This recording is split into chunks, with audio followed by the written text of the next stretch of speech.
Hello there, everybody, and welcome to Things We Said Today, our weekly virtual roundtable where we discuss all things Beatles, their history, what's going on today, and what may be happening in the future. And in fact, we're going to be doing a little bit of that for much of this episode. I'm Al Sussman from Beatle Fan Magazine, and I'm here with my three co-hosts. First of all, the host of the syndicated Beatles radio show, Every Little Thing, Ken Michaels. Hey, Ken. Hey, Al. Hey, everyone. And our resident musicologist, longtime reviewer for classical music for the New York Times, and still doing those kinds of duties for the Wall Street Journal and various other places. Plus, he's also kind of like the Beatle guy at those aforementioned publications as well, and that's Alan Kozin. Hey, Alan. Hey, Al, how you doing? And hello, everyone. Good. And out in San Francisco, or near San Francisco, our resident Beatles reporter. You could say he's a freelance reporter these days for Billboard and for various other online and print publications, and that's Steve Marinucci. Hey, Steve. Hey, Al. Hello, everyone. Now, we are recording this just a few days before the official release of the Beatles live at the Hollywood Bowl. And we have spoken about it over the course of the last few shows.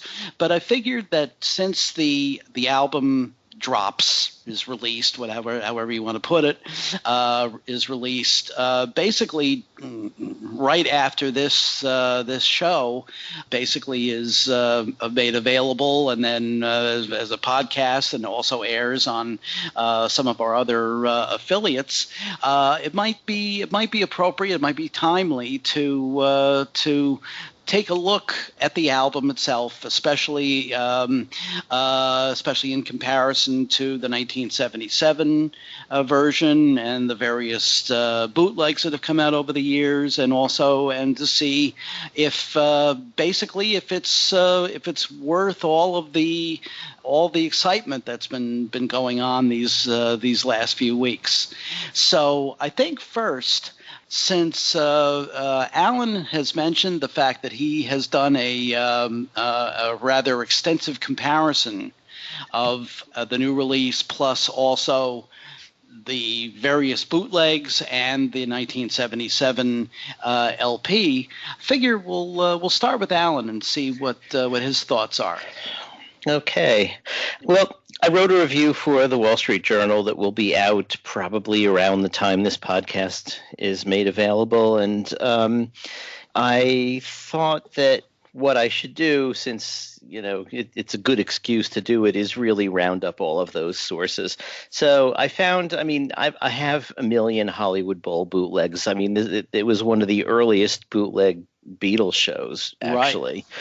But, these days, all three shows, I believe, are out on bootleg in stereo. People have done speed correction. People have done some EQing, fixed up the sound.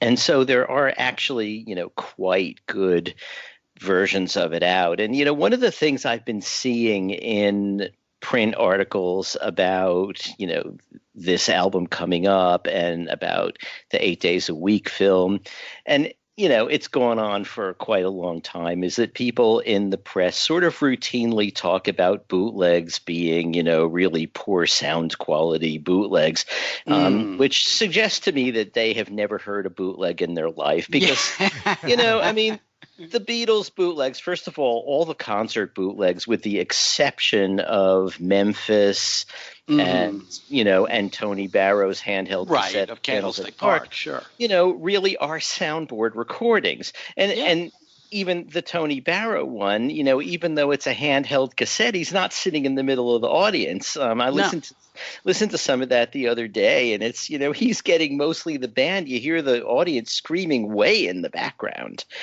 In fact, much farther in the background than on the Hollywood Bowl tapes. Mm. So, what I felt was, last time, we talked about this, I had heard the files that Universal sent of the tracks on the album, and I kind of found it exciting, and that's still true. And the reverb, I noted the reverb that they added to it, and it didn't really bother me much. But comparing it with the bootlegs and the 77, it bothered me a bit more.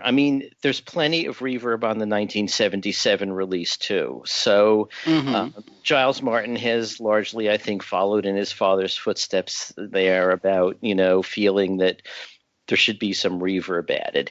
And I can kind of see why. What are you putting out when you put out a live album? Are you putting out just the dry tape, or are you trying to reproduce something like the sound as it was heard in the venue, and in the venue it probably would have been pretty echoey, but so there's some reverb to give it a sense of place and all that, but I don't think it's necessary. The bootlegs all are flat in the sense of no reverb, and particularly in the announcements between songs, I find that much easier to listen to than the reverb-heavy ones, which make it sound like they're in an airplane hangar. And, it makes it sound tinny, actually, compared with the straightforward recording. I didn't find that it had that negative effect on the songs themselves, although, it's on the vocals. And if it's on the vocals, it actually must be on the instruments, too, because they only had the 3 tracks to work with.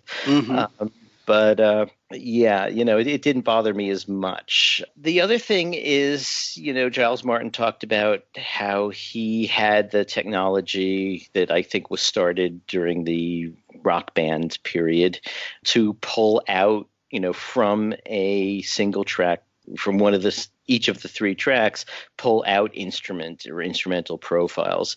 And I think that works actually reasonably well, and particularly with Ringo's drums. So in terms of the comparisons, it really sonically, I probably would prefer to listen to the bootlegs, but between this and the 1977 one, I think this is a notable improvement in most regards.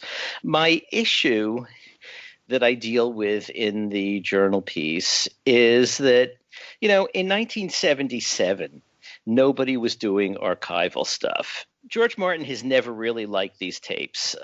He says so in his 1977 liner notes. He's doesn't say he hates them, and he talks about how exciting and all that, but he just preferred the studio sound, where obviously there's a great deal more control. And since the arrangements are so similar to the studio arrangements, I can kind of see his point. But, you're going to have a Beatles live album, which you should have. What he decided to do was choose the 13 songs I guess he felt best about. And then he sequenced them with Twist and Shout starting, the 65 one, and Long Tall Sally from 64 ending it. So, and then in between, he weaves the 13 tracks going back and forth between 64 and 65. In a way, okay, so you have an idealized Beatles set, a set the Beatles never actually played. And I believe if you listen to the intros to Hard Day's Night and Help, one from 64, one from 65, they're talking about them both as their latest album. So there are little things like that. But, for me, okay, 1977, no one's doing, as I said, archival stuff. So you have a compilation, and okay, it's not the worst thing. Even in 77, to me, it was a little suspect, just because you could get a bootleg of at least the 64 shows in those days. I'm not sure 65 was wide. All 3 shows didn't show up until that box set with the 3 of them. And when did that come out? Might have been in the 80s. Really? That late? That was the first time. That was the first time because what was notable about that is, as we've mentioned before, is that the sound issues with Paul's mic. So right. Yeah, on the August 29th, 65 one, the first three songs, the mic that George and Paul were sharing is out of the soundboard. So, for instance, She's a Woman is basically an instrumental until you get to the point where John sings a harmony, and suddenly you have just John's harmony. And for Twist and Shout, you hear John's lead, but you don't hear George and Paul singing. So it's just the first three songs. After that, it's okay, except that Paul's amp is also having some problems too. But the August 30th, 65 one doesn't have any of those problems. Right. And of course, the 1964 one is, perfectly fine. So it seems to me that in 2016, where everyone is putting out archival things, it no longer is really acceptable to have a compilation of two shows or two set lists from a year apart woven together. Plus, it bothers me that the four songs Giles Martin added to this one are just stuck at the end. And, there was no attempt to weave them into the sequence that his father did. Now, weaving them in might have been tough because in 64, as you know, they went directly from Twist and Shout into You Can't Do That. And in 65, they did the same thing with Twist and Shout. She's a Woman. She's a Woman, yeah. So where would you weave in You Can't, but you find you're making a set that never happened anyway. You find a way, and at least it then would have started with Twist and Shout and ended with Long Tall Sally, or maybe even I'm Down. Here's the thing. We're so close now to both sets being available. I mean, they played 24 songs in those two set lists. We now have 17 of the 24. Of the remaining 7, 3 are repeats. So you have a repeat of Twist and Shout, All My Lovin' and Can't Buy Me Love, I think. No, Hard Day's Night and Can't Buy Me Love. And the rest, the other 4, If I Fell, I'm Down. Can't remember the other 2 offhand. I Feel Fine. And one other slips my mind at the moment. But those 4 are not represented at all. It seems to me that, whatever arguments you could make about the casual fan, which, I don't care about the casual fan fundamentally, but I also feel that the casual fan could stand hearing Hard Day's Night and Twist and Shout twice. I don't think that any of them would have a problem with that. And it just seems to me that you're going to get this close to it. You might as well just have the 64 sequence, the whole 64 show. And then for 65, either just give the August 30th show or maybe go back and forth between the 29th and 30th, whichever takes you feel are best, and have one of the 65 shows. They would both fit on one CD. And, that seems to me to be the proper way to do it in 2016, the way archival things are done now. Everybody else has a concert album out that has their whole concert in the way they played it. And it just seems to me sort of a shanda that the Beatles don't. Well, except that in this particular case, it's obvious, especially because of the fact that the cover is a reproduction of the poster for the movie. It's obvious that this is being released as a companion to the movie. Right. So it's not being released as an archival release. It's being released as kind of like a mainstream companion. It's a companion to the film. But it's like most of this stuff isn't in the film, right? If you're going to have a film about the Beatles touring years, maybe a more proper companion would be, here's what their 1964 and 65 sets were like. If not a 1966 set too, which would make sense as well. Could have made it a double CD and had something from 63 and 66. And really had their touring years represented. As a matter of fact, we probably should, since you mentioned the fact that most of the live Beatles bootlegs over the years have actually been, pretty good quality, taken from, as you said, soundboard basically soundboard or at least PA sources. It should be noted that that the Hollywood Bowl shows are the only ones that were actually recorded with as we know now, in 3-track. Right. Right. Correct me if I'm wrong. That none of the other shows say. Well, Shea was recorded in stereo. Okay. Not sure how many tracks, but at least 2. Right. But of course, the Shea recording is very problematic for a number of reasons. Yeah. Exactly. Right. Alan, what was the purpose behind 3 tracks as opposed to 2 or 4?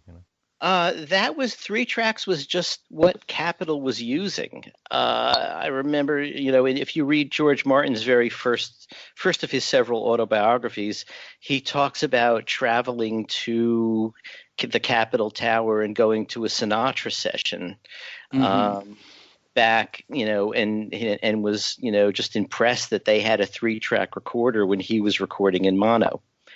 So it could just be that, I'm sure that by the time EMI had 4-track, Capitol must have had 4-track too, but maybe their portable equipment was only 3-track. Don't know. Mm-hmm. But for a while, that was their standard. Okay. That's very possible.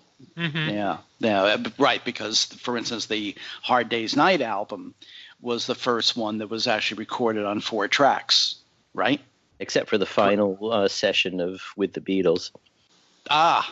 You're right. So I Want to Hold Your Hand and This Boy were 4-track, and Money was 4-track, but the rest of that was 2-track. Was 2-track, right? Yeah. Exactly.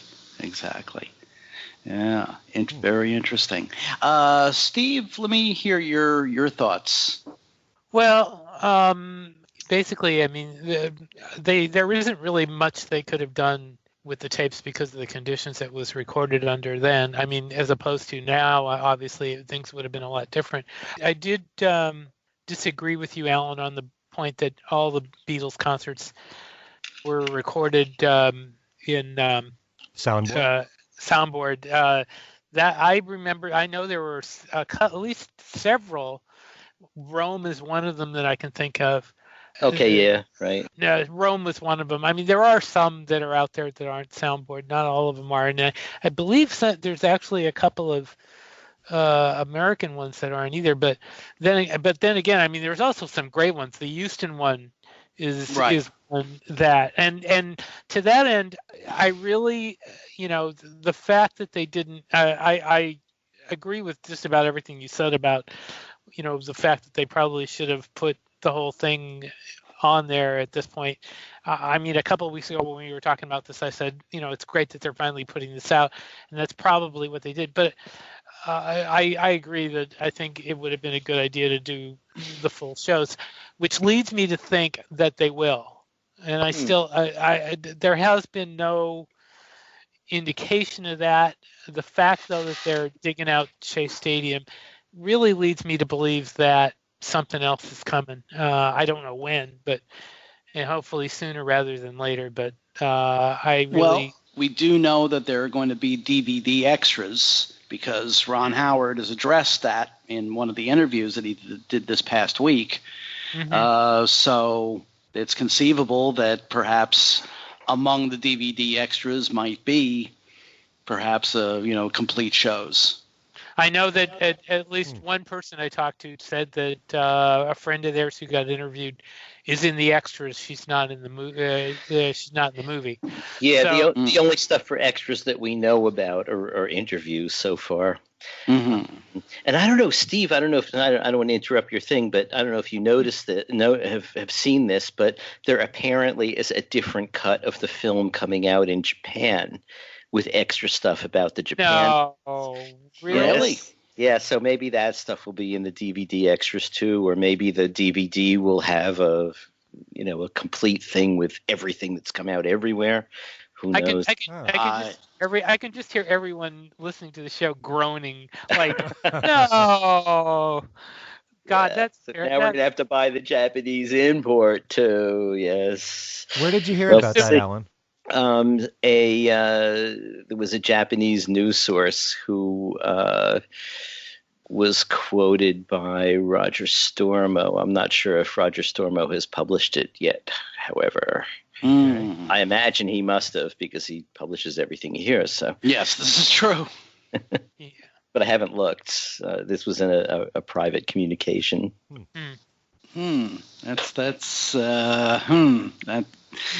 That obviously the shows in Japan were the Tokyo shows from the beginning of July of '66 are among the best quality Beatles concerts from a sound standpoint, not from a musical standpoint, which is the problem. Yeah. I almost find that that's given the source, I almost find that a little difficult to believe. I would be skeptical that they would do that. I mean, that would really tick a lot of people off, and I can't see them bending to the. I mean, Steve, but every single album that comes out these days, and for the last 15 to 20 years, the Japanese version has had cuts that have come out in Japan only. So this isn't that different than that. All they've done is extend, the Japanese section for Japan. It doesn't sound that unlikely to me. I can't see that. I mean, yeah, here it is. It's on his site, special edition for Japan. Yeah. Oh, I'm sure it is, but I would still be skeptical about that. I would. He quotes Yossi Nas, Yossi. Oh, I know who it is. Yeah, I've heard. Saying that it has been announced in Japan that the Japanese edition will be different. In what respect? That it will have more of the Japan footage from '66. Okay. Says we don't know how much is in the international version, but yeah. And then from there, he goes on speculating, well, what if everybody does this? What if the Australian version has, more Australian stuff? And, that could get very chaotic. But I kind of suspect that the Japanese market has the clout for that none of the other markets do. And it's not like the U.S. market doesn't have clout, but from what we've read in the early reviews, it's so skewed towards the U.S. anyway, it would be hard to make it more so. Steve, since we kind of got sidetracked there, did you have any other thoughts on the album itself?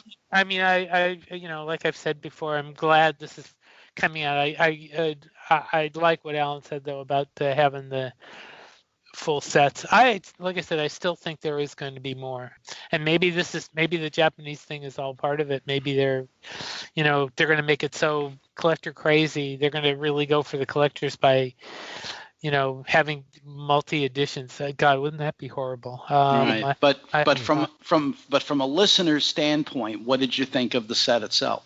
I liked it. I've been listening to it a lot.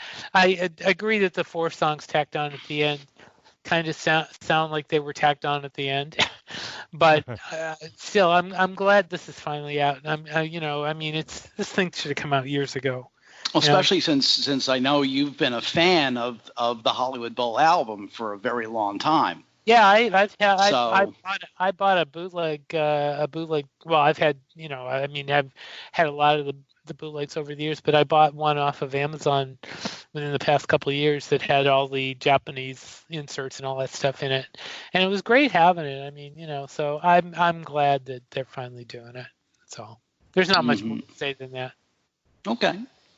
We could talk about the booklet. Yeah, we could talk about. We'll get back to that. Let's get back to that because I want to get Ken's thoughts on the album itself. Well, I only have the WAV files right now as we speak, but I love the sound of this.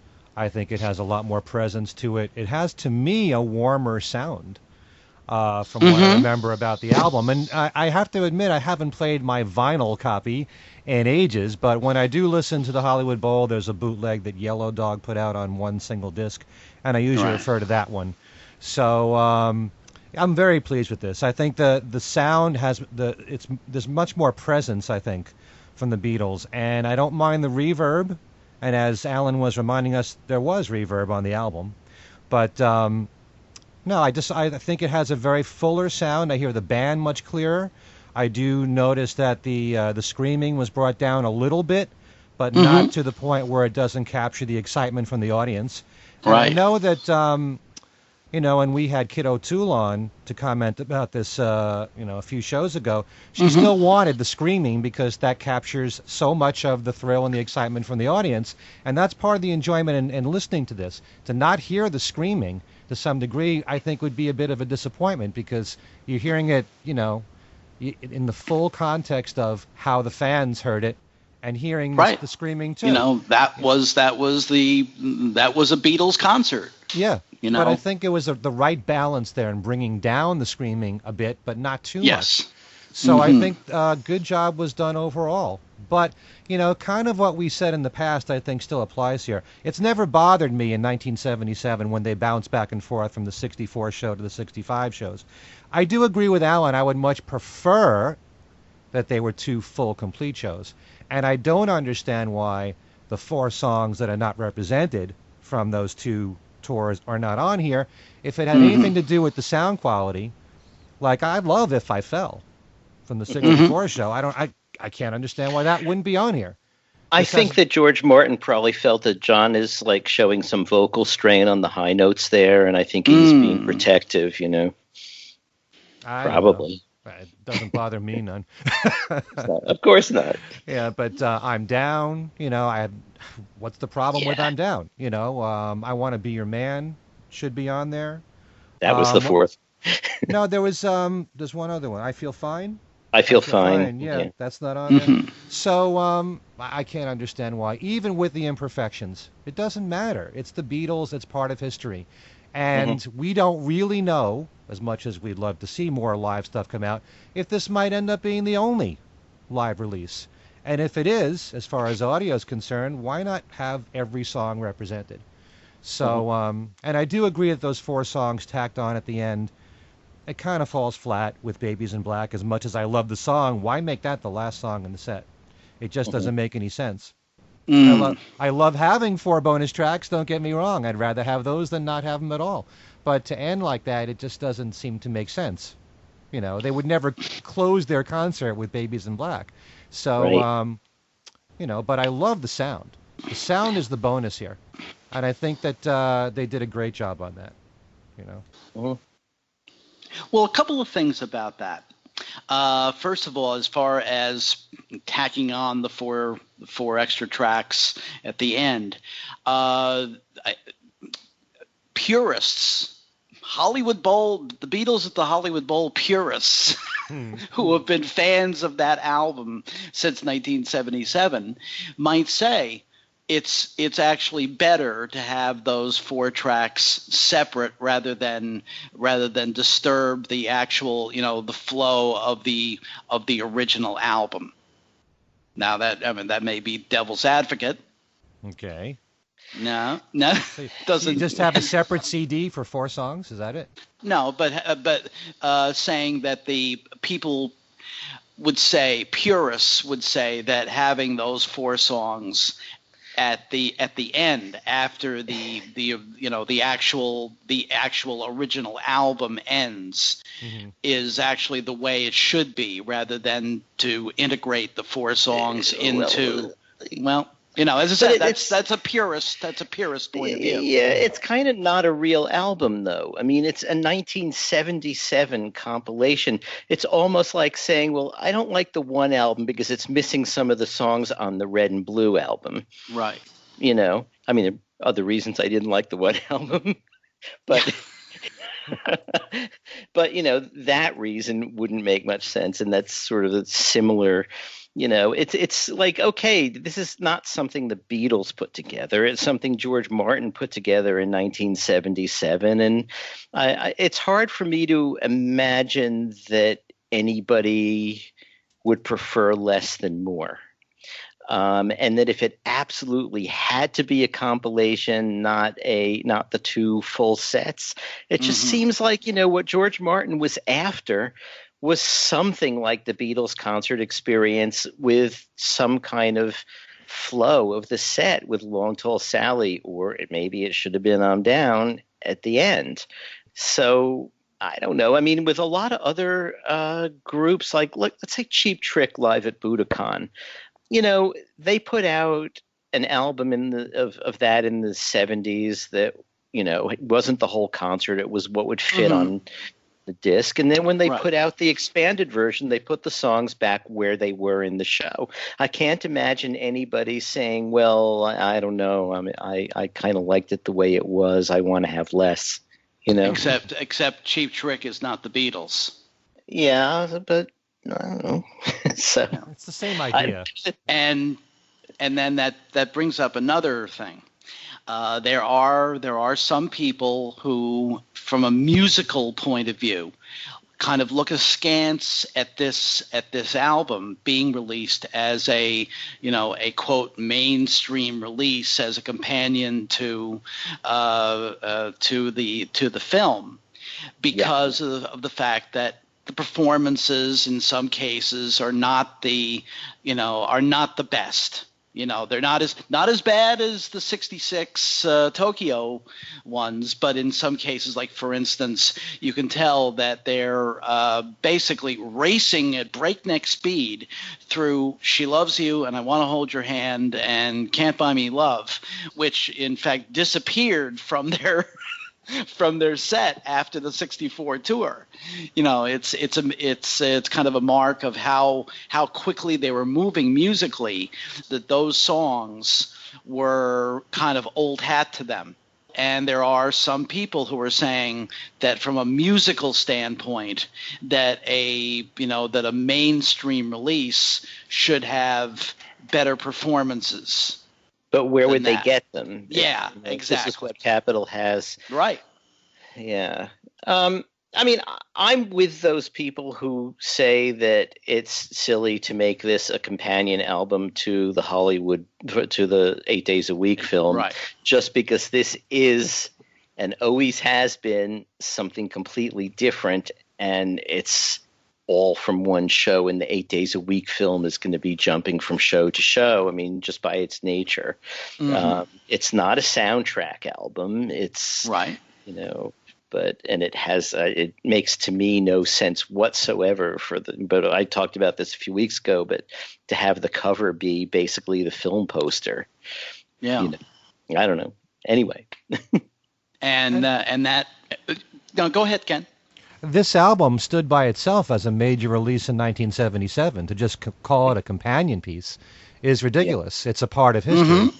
Yeah.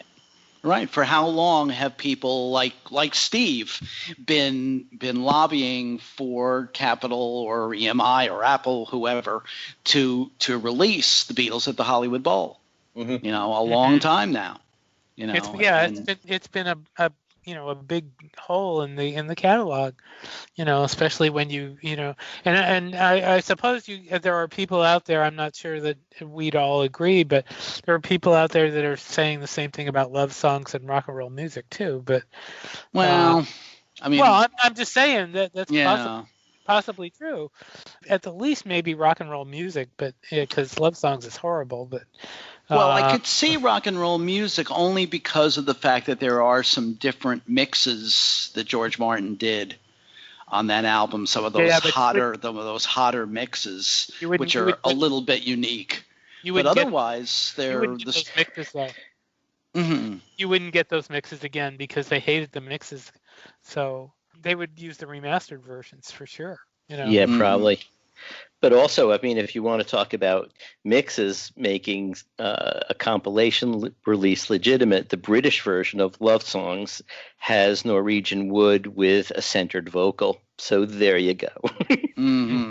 Right. Yeah. Well, there are all those examples of Beatles releases from all over the world that have little different things. The hi-hat intro to All My Lovin' that's on an Odeon Greatest Hits collection, and that's and even some of the stuff that ended up being on the I guess the English version of the Red and Blue albums. Yeah, there's books, there's whole books on that stuff. Oh, sure.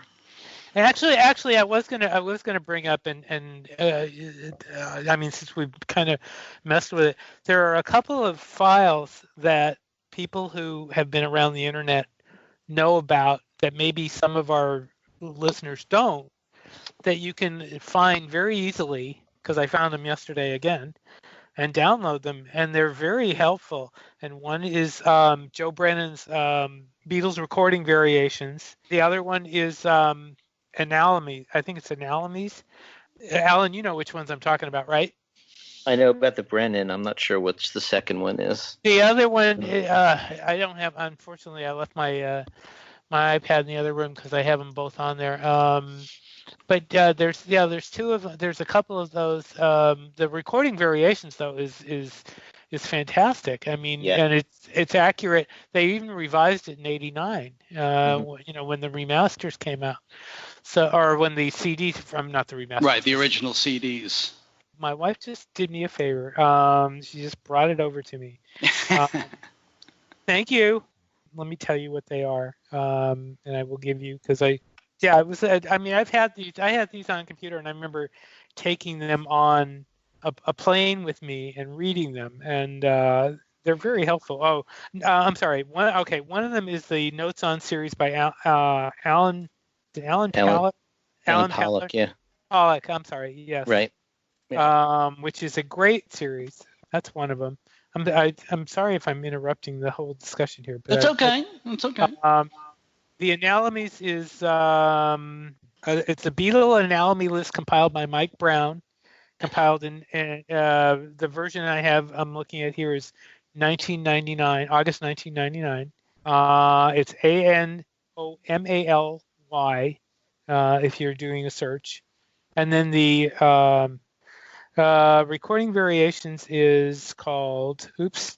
Well, you can search for Joe Brennan. It's called Usenet Guide to Beatles Recording Variations, and that I think is the best thing there. I mean, that is just amazing. I mean, there's been books written on mixes and stuff, and I'm looking at one on my shelf called Every Little Thing, coincidentally. Yep. Yeah, that's a good title. Good title. Mm-hmm. Right. There's another one called the Beatles Remixes, I think. I can't see it exactly. Now, every Little Thing is the one by Mitch McGreary, and I forget who his co-author was. That was a very early. That was one of the earliest compilations. Right. That one started out as basically a glorified pamphlet. It had that yellow and black cover. Yeah. And the pamphlet I thought actually was much better than the book when the book finally came out, which was one of those Period Press books. Yeah. Because to pad it out to be a book, they had to add things like, but on the Mexican release, the version is 2 seconds shorter. And, if it's 2 seconds shorter on some foreign release, I don't really care. If it's 2 seconds longer, well, that may be different. But, so there was a lot of that, and I found the book a little harder to find the useful stuff in, whereas the booklet version, maybe better than pamphlet. I still use that now and then, just because it was fun in its time, and they were very comprehensive. Yeah. Yeah. But I've been wanting to mention at least the Joe Brennan thing here for a long time, and so thank you for letting me do that. But yeah, those are a couple of things that you can find on the internet for free.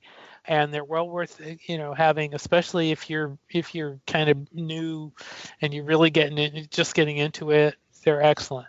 So now, speaking of reading material, that brings us to the rest of the packaging of the Hollywood Bowl release. Very good. Nice little segue, Al. And it's kind of nice. I mean, apart from the stupid film poster thing, you open it up and there is a reproduction of a ticket from August 23rd and 29th, which I believe actually they lifted from the album labels. Yeah. Well, the booklet has, it has a couple of reproduced news articles from, one was when tickets went on sale and, everyone was clamoring for tickets. And another one, fans shrill cries, greet Beatles on bowl stage, which is another review, I guess from the LA Times, right? And that was from 65. I think the other one was from 64. And then there is George Martin's essay from the 77 one is reproduced in full. Mm-hmm. And there's a very long article by David Frick. That's the one I was going to ask about. Yeah.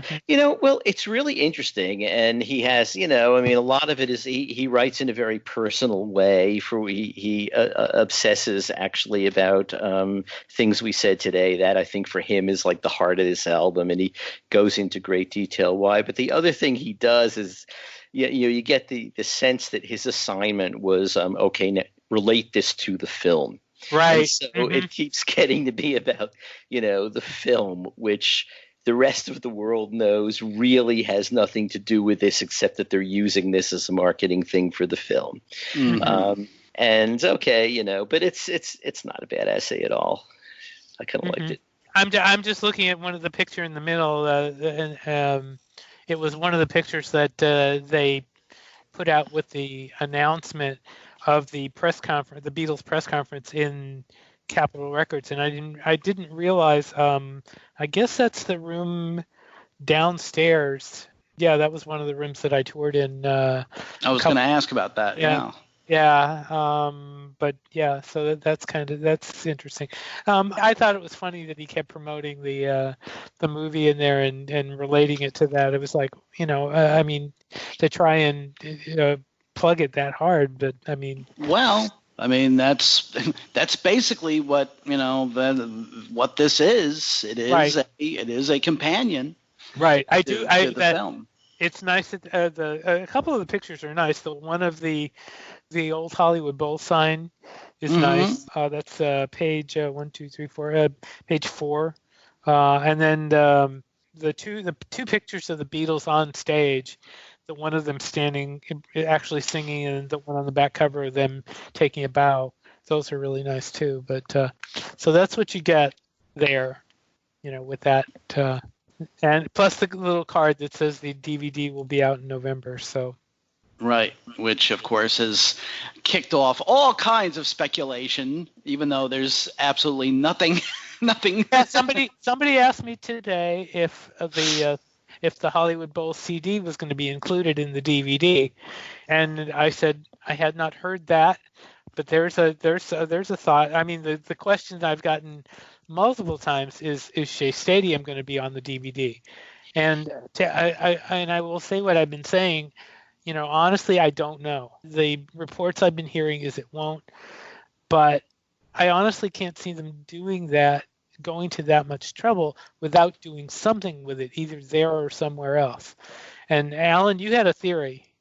Okay, well, I agree that it would make sense to do it, and the fact that they're showing it in theaters is almost an indication that they might include it as bonus material. But the precedent for the way they think is the inclusion of the Washington show only in the iTunes downloads. Right. Of the remasters, but not coming out on DVD or anything like that. That seems to be the equivalent of showing Shea only in the theaters. And they're going to do something with Shea besides just show it in the theaters. And I suspect they may, if they don't put it in this, it probably is because they're holding it out for a separate live DVD set where... See, that's my thinking too. I mean, that's kind of where I'm, if they don't do it, like you say, if they don't do it for the DVD, they have to, I mean, they've got that, they've got Japan, they've got, I mean, they could do. And Washington, they still need to put out Washington in a physical, well, I don't know, maybe they don't need to do it in a physical format, but I think they do. Sure. All those concerts really deserve to be standalone DVDs and not just cast aside as a bonus track. Right. And the thing is with today with deluxe packages that are big bucks things, I mean, it would be perfect to throw together a bunch of the concerts, maybe do 1 or 2 or 3 in a regular package, and then do all the Hollywood Bowl, or not all the Hollywood Bowl because they don't have film on all of them, but they do have film on one of them that they could synchronize. They could do Shea, they could do Washington, they could do Granada TV, they could do. There's a whole bunch of stuff they could do. So my suspicion is like yours, Alan, that maybe they will do something. I'm hoping they at least put something in with the DVD, or at least let people know that something is coming. Well, now perhaps one of you, or one or all of you, can confirm there is a report that the version of the Shea film that will be shown in the theaters will be a 30-minute cut, which is obviously much shorter than the original Beatles at Shea Stadium film. That was the original plan. That was what they said when they made the announcement that it was only going to be the Beatles part. They're not showing all the rest.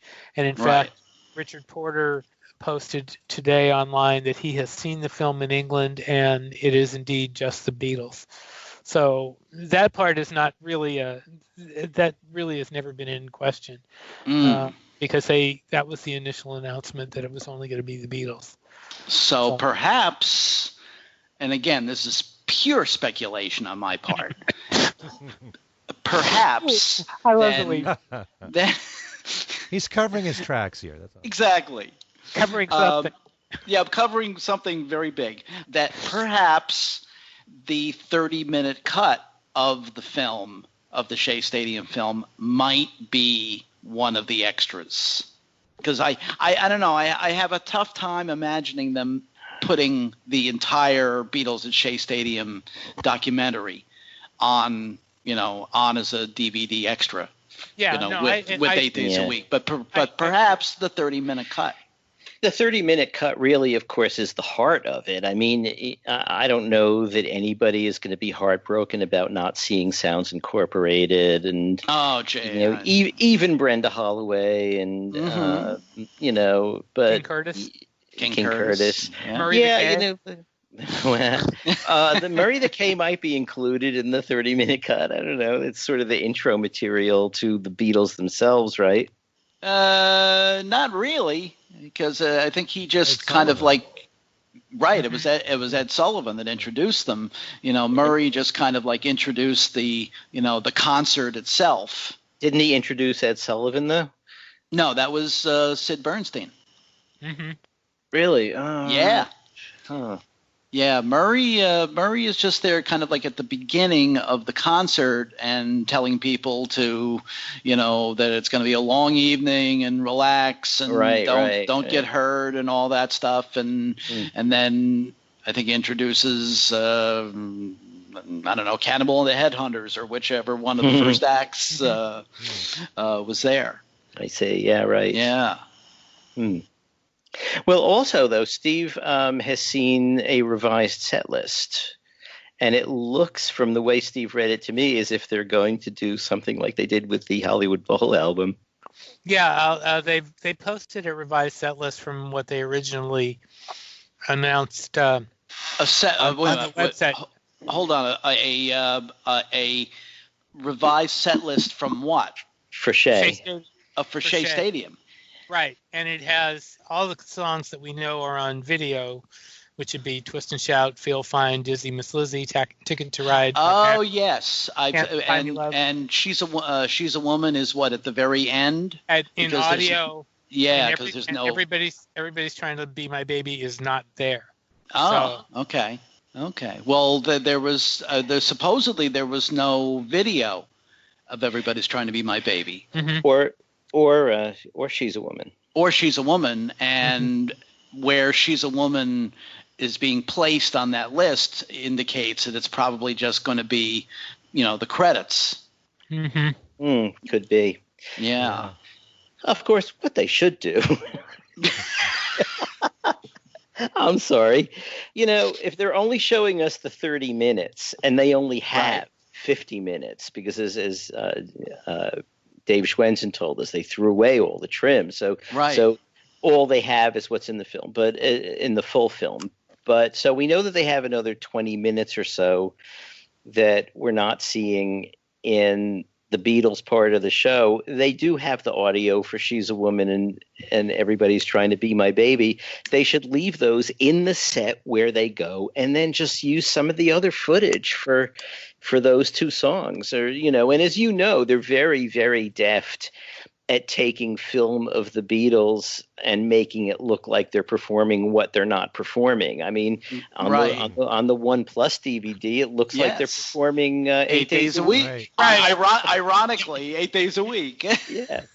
Yeah. So they could probably do some of that, plus some of the the film of people going up the escalator and the helicopter and all sorts of other stuff for those two songs, and just let us hear those two songs in context. Yeah. I'm surprised they're not doing Everybody's Trying to Be My Baby if they're going to that much trouble to throw. Yeah. But that must be what they're doing, like you say, is doing it over the credits. I guess so, because on that list that you were referencing before, that I did see that online, and She's a Woman is the last song listed. So I mean, the only explanation would be that it would be over the credits. Yeah. So it'll be a very interesting to see how good a copy this is of the Shea film. Considering that there have been almost consecutive improvements. It seems like every time it's been shown in some form, whether it was in the anthology or in other venues, it seems to have gotten better every time. So it should be very interesting to see how it looks, especially how it looks on a movie screen. Yeah, I'm looking forward to that the most. Yeah. I never saw that on the big screen, so. Right. I mean, the only kind of big screen I've seen it on was, at Beatlefest. Right. But other than that, it was always on TV. So it should be very interesting, and that's not far away either. That's only, let's see, there are going to be previews, not previews, premieres on September 15th. I know here in the Pittsburgh area where I live, it's going to be playing at a theater in Dormont, which is a suburb of Pittsburgh.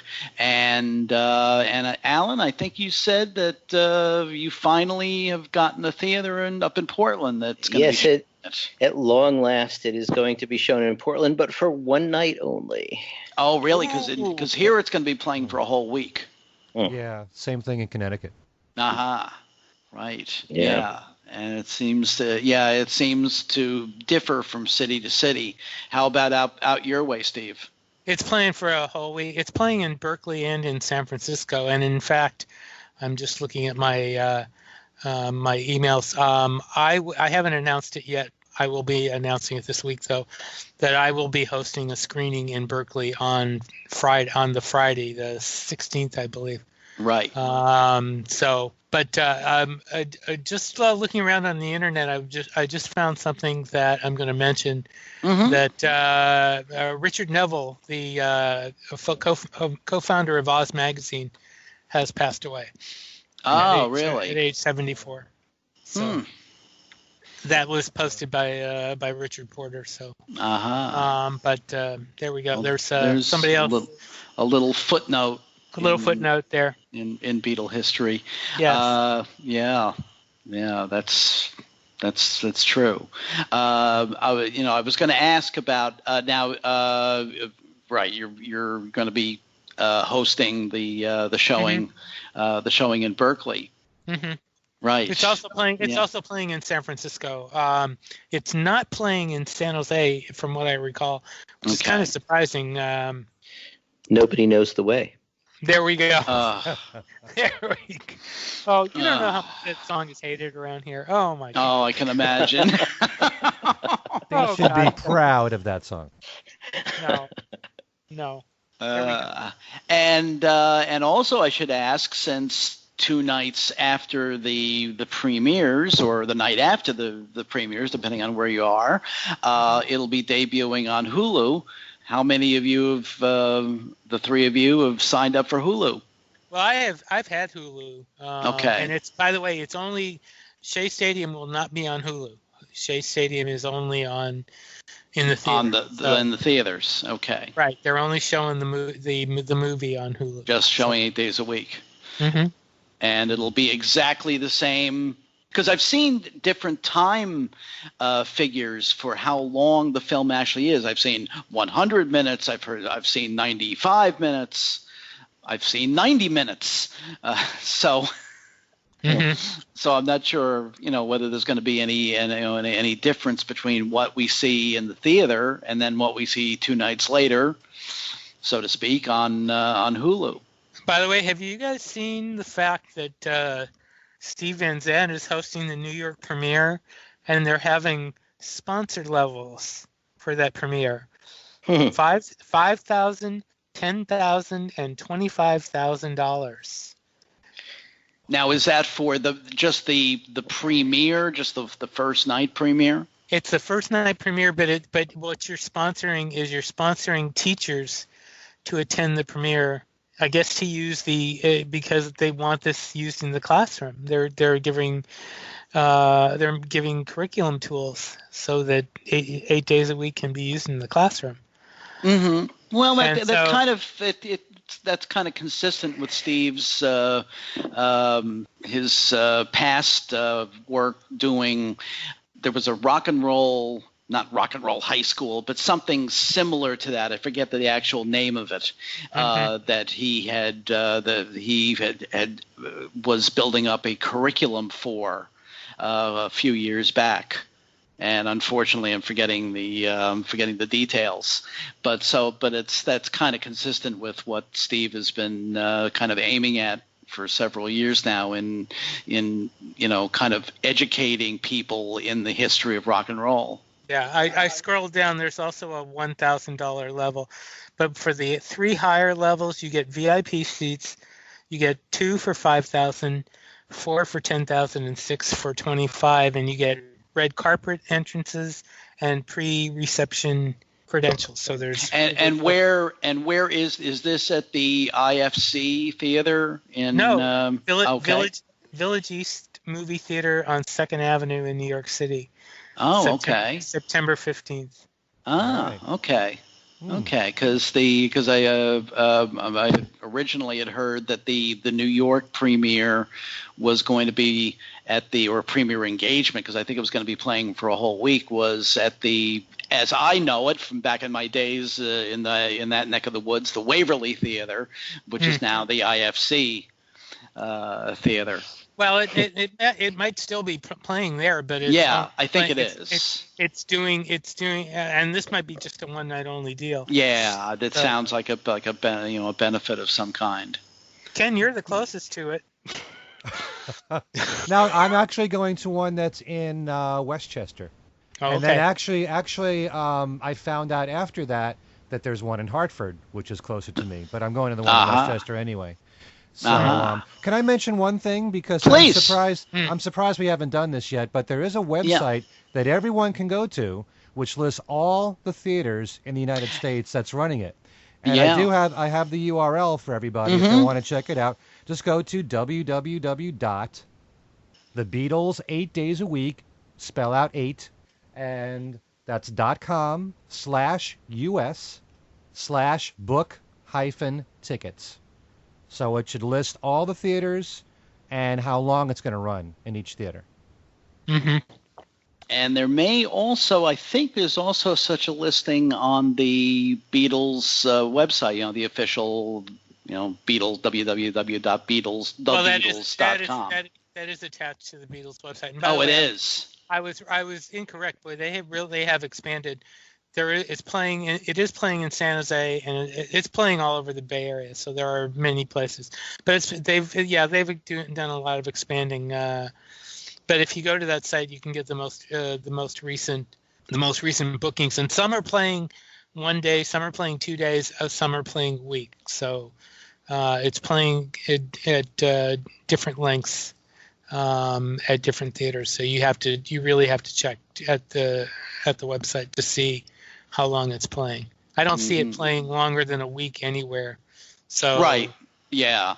I did. In fact, I'm actually kind of surprised that it's playing a full week in certain markets. Because I had heard originally that it was basically just going to be a premiere just that Thursday or Friday night, and then Saturday night, Hulu. And it is playing at IFC for a week, by the way. Ah, right. So, okay. Yeah, as it is out here. All righty. So I think this has been a very interesting discussion. We had covered some of this within the last few weeks, but I figured that it was perhaps more timely since the Hollywood Bowl album is being released this week, and and 8 Days a Week is premiering next week.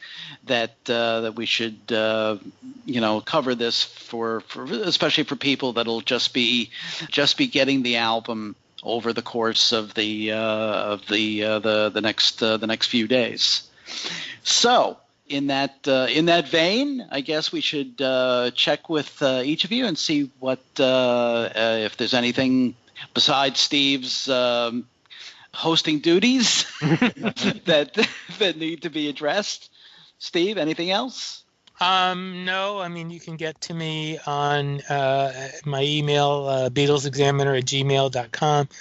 I'm also on Facebook under my name. I have a Beatles news group called Beatles News and Commentary that you're welcome to join and participate in, and just watch for my stuff on both Billboard and AXS.com. Mm-hmm. Alan? Well, my Wall Street Journal review of this album is coming out sometime this week. Not sure what day. You can find it at WSJ.com, and they're often behind a paywall, but sometimes the first few days of a story, it's sort of out there in the open. And I also have found that sometimes, if you go on and you get the paywall and you go on another device, or later in the day, you get past the paywall. So keep clicking and see what you can do. And otherwise, I think Al mentioned last week my review of the Love Show. Yes, I was just about to plug that. Yeah, in the New Beatle Fan, along with lots of interesting stuff about Revolver from Al and other people. You had a Revolver thing, didn't you? More kind of like a summer of '66 piece on the. It was going to originally be a scene setter, but Bill ended up running it last in the package for reasons best known. To the grand high exalted mystic ruler of Beatle Fan magazine, Bill King. And there's a big piece about how the cover came together. It's a really good issue all around. Yeah. Otherwise, you can get in contact with me through my Facebook page, just either Alan Kozin or Alan Kozin Remixed, and that's about it.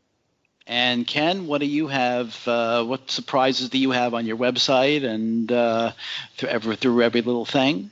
Well, I know we actually got a really nice email on this show complimenting us about when Chuck Gunderson was on the show. What a great interview he is. And as many of you know, he put out a book called Some Fun Tonight back in 2013, which takes a look at every single North American date the Beatles did from 64 through 66.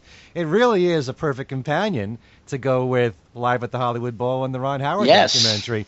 So I'm giving away a copy, actually 3 copies of the book, which has just been reissued in softback form. There's 2 different volumes. There's one that covers just 1964, and the second covers 65 and 66. So I have 3 copies courtesy of Hal Leonard Publishing to give away in a special contest on my website. And you can find out how to win. The contest starts September 7th, 2016, at kenmichaelsradio.com. And there's always Beatles trivia every single week where you can win one of 9 prizes. And in fact, I interviewed Chuck privately for my show, For Every Little Thing, and you can catch part of that interview on the website as well at kenmichaelsradio.com. And you can also email me at everylittlething@att.net. There you go. Okay. And you can contact me on Facebook, Al Sussman, on Twitter at ASUSS49, and through Beatle Fan Magazine, www.beatlefan.com, and also www.paradingpress.com for Changing Times, 101 Days That Shaped a Generation. And I think we've come to the end of the road for this edition of Things We Said Today. And just one other note: we are actually rapidly approaching. In fact, it'll be the next show. Will be the 200th show in the history of Things We Said Today. I think, if I recall, Alan and I joined it right about the halfway mark, if I recall, because Ken and Steve originated the show, and so did it for the first 100 and something episodes. And Alan and I have been here for it's hard to believe that it's been that long. That it's been half the journey. And we will, in the course of the next couple of weeks, be taking a look back at the first 200 shows. But as a matter of fact, actually, what will be the 200th show will almost certainly be dealing mainly with 8 days a week, because it'll be just after the theater and Hulu premieres of 8 days a week. So we'll be dealing with that. But we'll definitely let you know through our Facebook page and then other sources when we'll be kind of taking a look back at the kind of the history of Things We Said Today. By the way, we just according to my calculations, we just passed our 4-year anniversary. 4 years since this thing started. So really, guys, so pretty amazing. Yeah, I know, amazing. Thank you all out there. Yes, thank you thank you very much for your support and all the nice comments that we've been getting. Absolutely, we appreciate it very much. And this has been another quick discussion. We weren't sure if we were going to be covering the Hollywood Bowl discussion for the entire show, but of course, as usual, we the four big mouths here did exactly that. So anyway, we again thank you very much for listening, and for Steve Marinucci and Alan Kozin and Ken Michaels, this is Al Sussman saying thanks for listening, and we will see you next time.